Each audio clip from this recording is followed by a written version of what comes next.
Bonjour à tous et bienvenue sur ma chaîne. C'est une chaîne qui est dédiée au tantra, au massage tantrique et surtout ce que j'appelle à la conscience intime. Qu'est-ce que la conscience intime?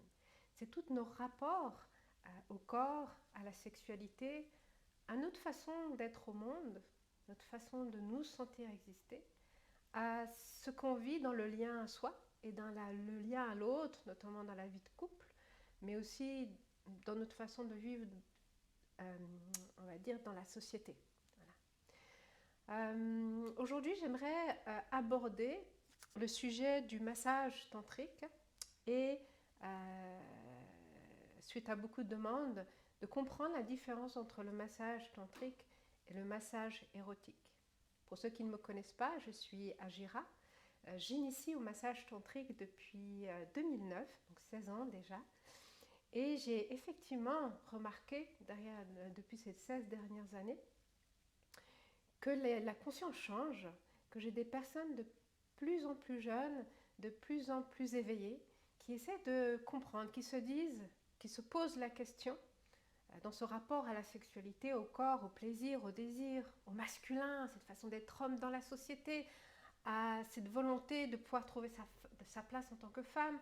Ça soulève plein de questions auxquelles le tantra apporte parfois des réponses ou simplement apporte une voie d'exploration. Parce que c'est en explorant soi-même, en expérimentant, qu'on arrive à comprendre, à ressentir. Parce que ce n'est plus tellement une notion de mental, parce que le mental a cette visée de pouvoir une action binaire, c'est-à-dire j'aime, j'aime pas, c'est beau, c'est pas beau, c'est bien, c'est mal. Dans le tantra, on n'est pas dans cette dynamique, c'est plutôt d'intégrer et notre façon de vivre le corps et notre façon de réagir par rapport à nos émotions, à nos blessures, à notre capacité ou à notre volonté d'aimer et de se laisser aimer, et puis aussi à toutes nos constructions. Donc vous voyez, le tantra va vraiment s'intéresser et à notre façon de vivre le corps sans tabou. On va vraiment enlever toutes ces mémoires qu'on a projetées sur le corps, sur la nudité, sur la sexualité. On va enlever toutes ces mémoires, on va lui redonner son essence, ce qu'est réellement la sexualité. Je veux dire, à la base, la sexualité, c'est pour procréer, mais pas que. Quand on retrace vraiment, pour ceux qui étudient, qui sont curieux de l'origine des choses, l'érotisme est né déjà pendant la préhistoire, où c'est apparu quand on a eu conscience qu'on pouvait mourir. Et le fait d'avoir conscience qu'on pouvait mourir, ça a été ritualisé, la mort a été ritualisée, et d'un coup, le rapport à la vie et la volonté que le plaisir puisse faire que cette vie soit une célébration, c'est de là qu'est né l'érotisme. Et ensuite, avec le parcours, mais ça je ferai une autre vidéo là sur ce sujet, et on a vu au fil des siècles et de la façon dont l'homme avec un grand H, s'est positionné dans ce monde, à travers les esclaves, à travers les guerres. La sexualité a été enfermée ou dans un moyen de soumettre et de dominer l'autre, ou alors, comme on était à travers les religions complètement dans le tabou de la sexualité, alors le mental s'est coupé du corps et allé fantasmer sur des schémas sadomaso ou complètement extrêmes de la sexualité. Donc on est parti dans plein de versions, d'explorations très différentes de la sexualité.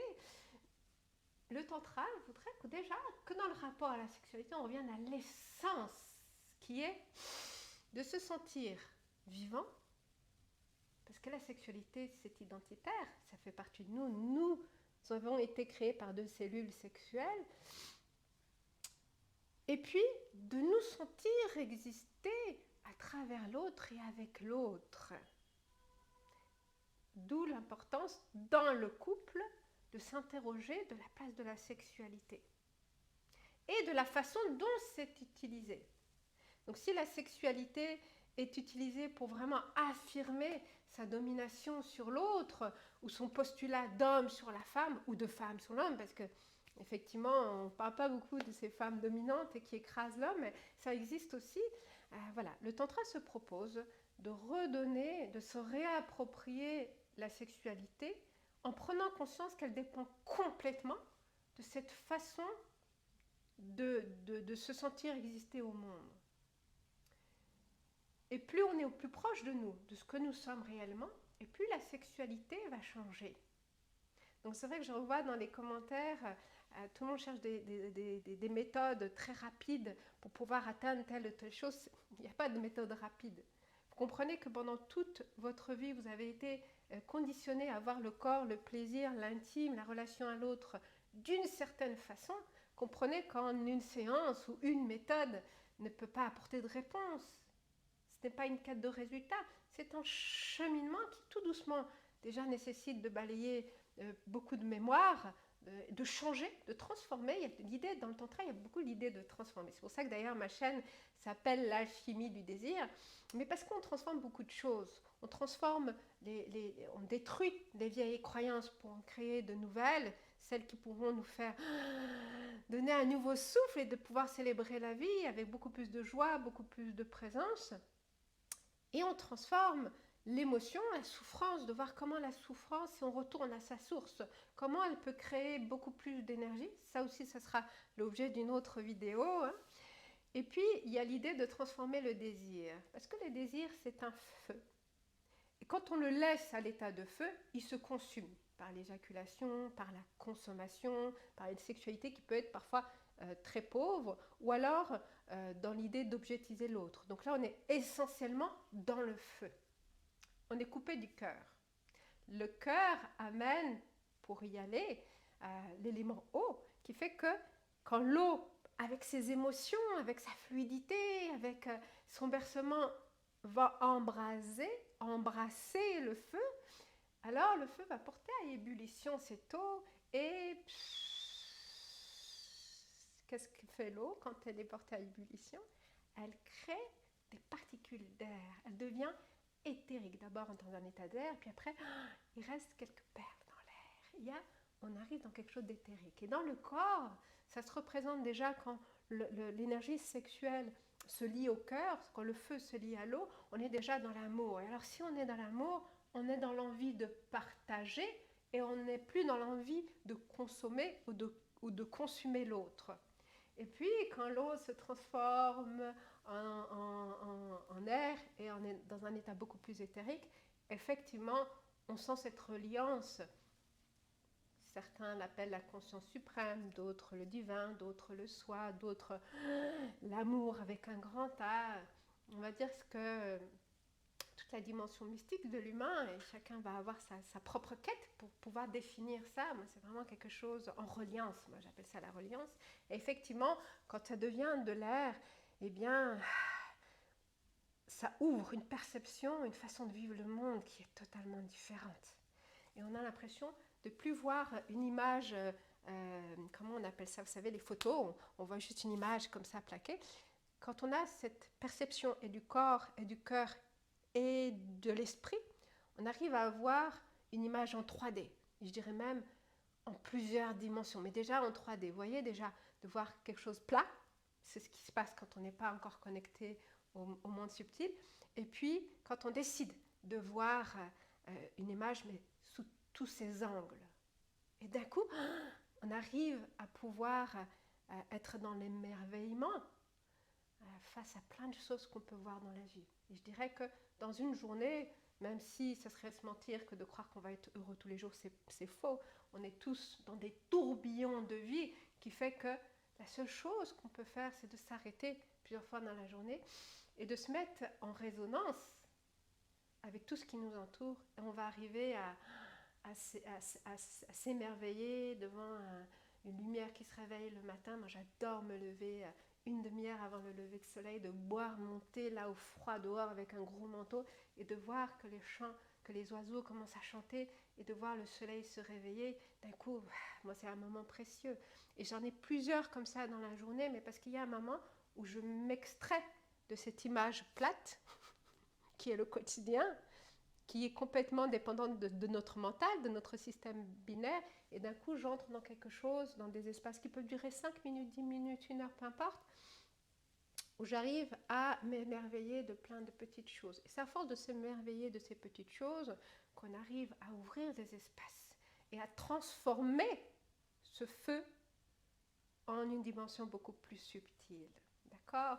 Donc pour vous revenir au sujet principal, excusez-moi, je me suis... alors pas éparpillée, parce que ça permet de vraiment poser le cadre de ce que le tantra, parce qu'on ne peut pas parler de massage tantrique si on ne connaît pas le tantra.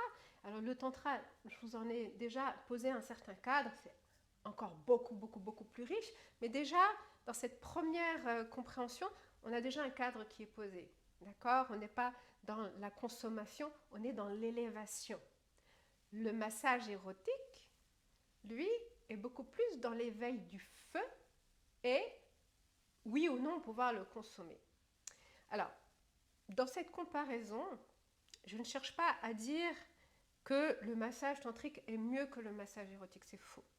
Il y a ce qu'on recherche et ce qui est disponible aujourd'hui autour de nous pour pouvoir explorer ce qu'on recherche. Et parfois, certaines personnes, parce qu'ils n'ont pas été touchés, parce qu'ils n'ont pas eu d'intimité sexuelle depuis très longtemps, ou peut-être parce qu'ils n'ont jamais eu d'intimité sexuelle, peut-être que ce qui leur ferait du bien, c'est d'abord d'aller chercher la matière, le corps, la sexualité, d'assouvir des pulsions, des fantasmes. Peut-être qu'il y a une phase où ils auraient besoin justement de tout cet univers purement érotique pour, on va dire, mettre un premier pas dans la dimension du corps et du charnel. Et c'est que à travers ces expériences où certaines personnes vont se poser la question et vont se dire ça ne me convient pas, j'ai l'impression d'être vide après chaque séance. Moi j'ai ces retours-là de personnes qui sont allées voir ou des escortes ou dans des massages érotiques et qui m'ont dit oui, on s'intéresse juste à la pulsion, moi ça je peux y arriver tout seul, moi ce que j'ai envie c'est d'aller de me sentir vivant, de me sentir exister. C'est-à-dire que j'ai besoin de plonger dans une forme d'amour que le massage érotique ne m'apporte pas. Alors, certaines masseuses érotiques travaillent avec beaucoup de cœur et qu'un massage érotique peut être aussi très beau. Mais on s'intéresse réellement à la chaîne, on va dire, qui va exciter, qui va s'intéresser au centre du bas, qui est l'excitation, l'effervescence du fantasme et, oui ou non, aboutir ou à une finition ou à un acte sexuel. D'accord? Donc on est vraiment dans le feu, dans l'excitation ou mentale ou physique, parce que certaines masseuses érotiques ne touchent pas le sexe, mais elles ont des tenues très sexy, elles sont dans cette stimulation du message sexuel chez l'homme ou chez la femme, et le but c'est de satisfaire l'attente à ce niveau-là de l'adepte ou du participant. D'accord? Donc on reste vraiment dans cette dimension du message sexuel.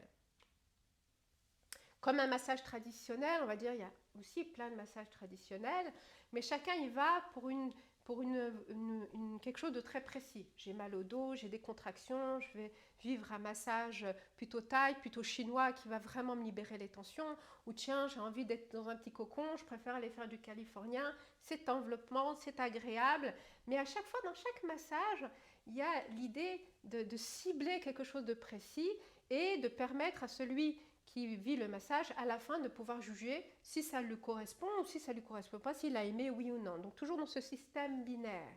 Ça correspond à beaucoup de personnes.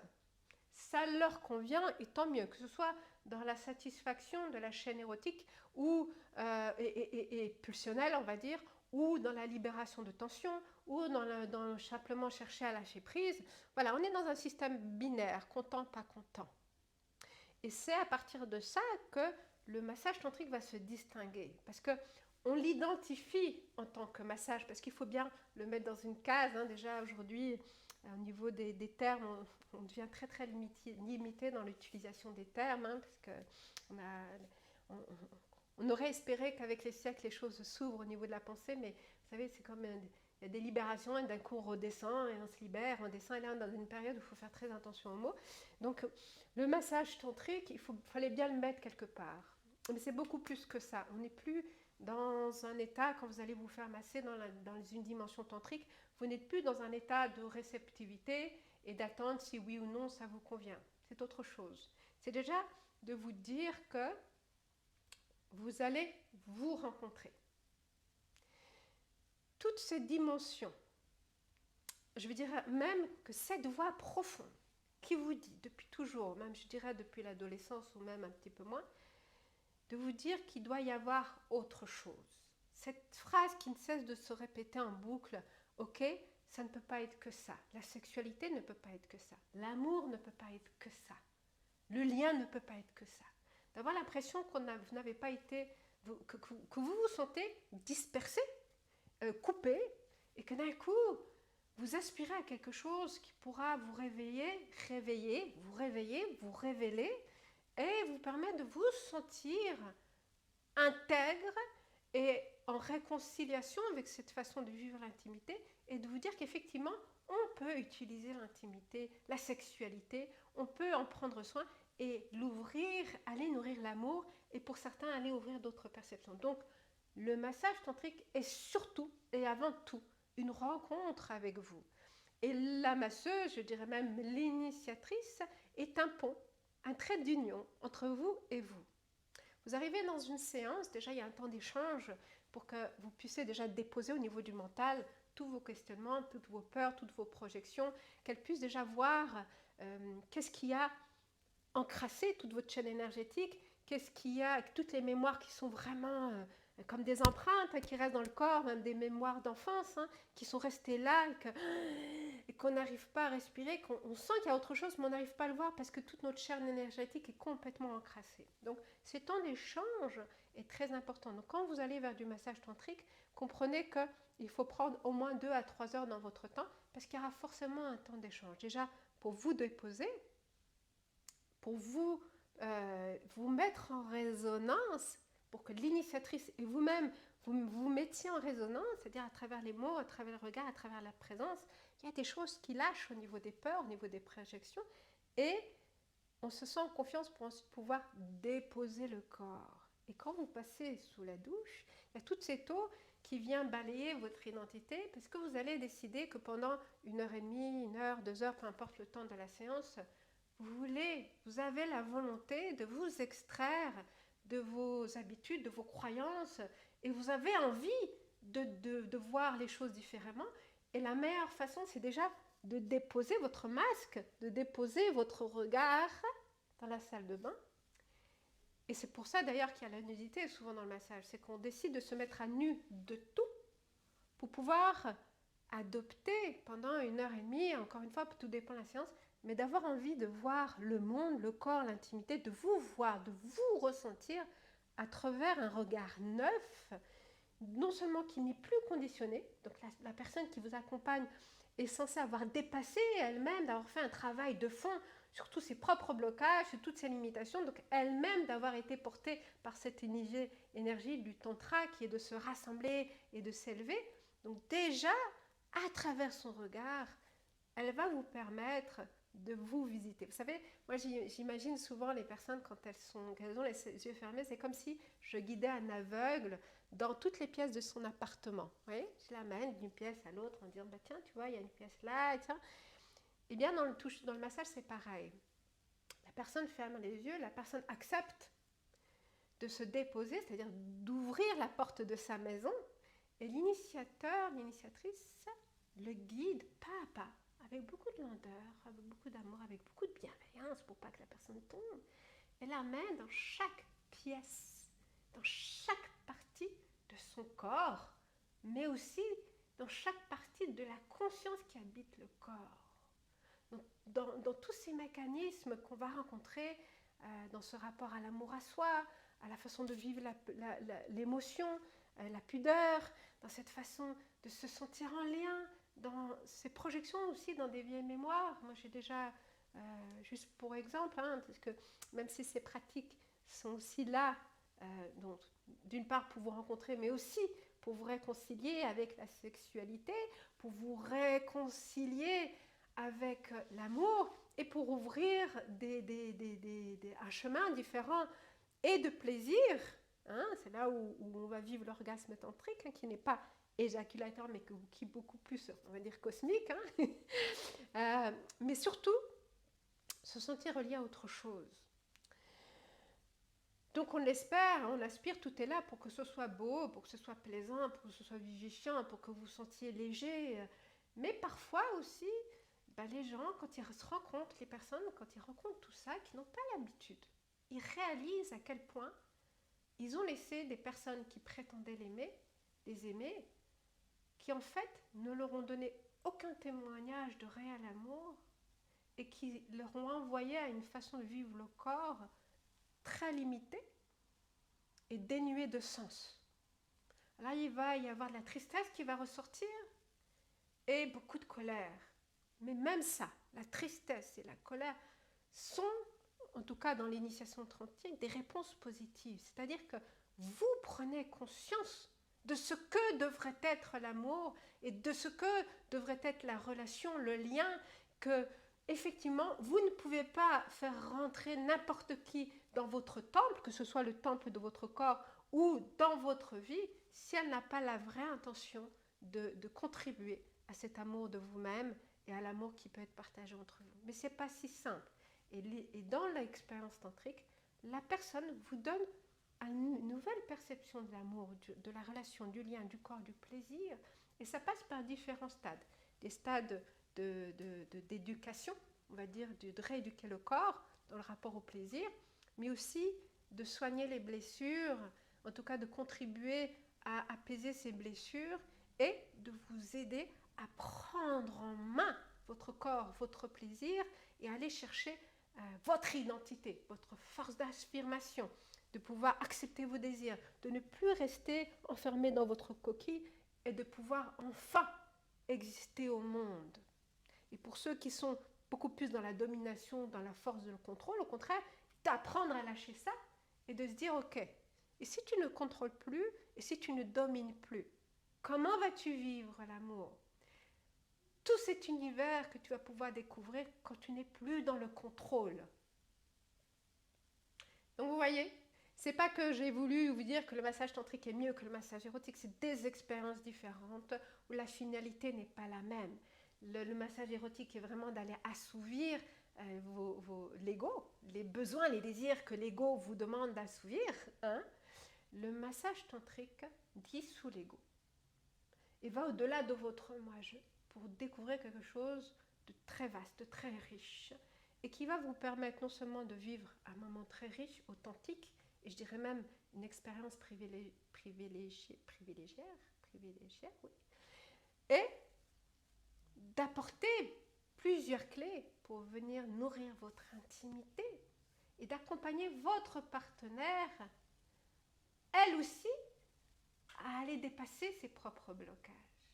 Donc voilà, c'est un programme qui est très riche, c'est un cheminement. Encore une fois, c'est pas en une fois, en deux fois, c'est un cheminement. Peu importe quand vous le commencez. Moi, j'ai des personnes aujourd'hui qui viennent à partir de 21 ans.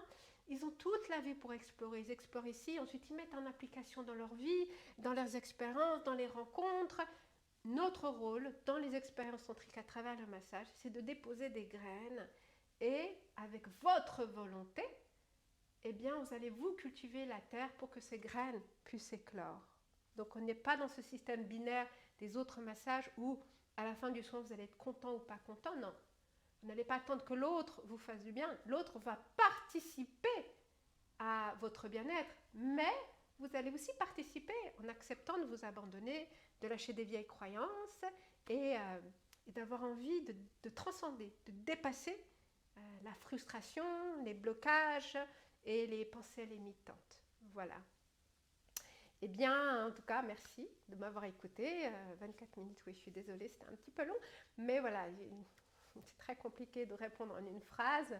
Si vous avez des commentaires, n'hésitez pas à les mettre en dessous. J'essaye au mieux de répondre à tout le monde.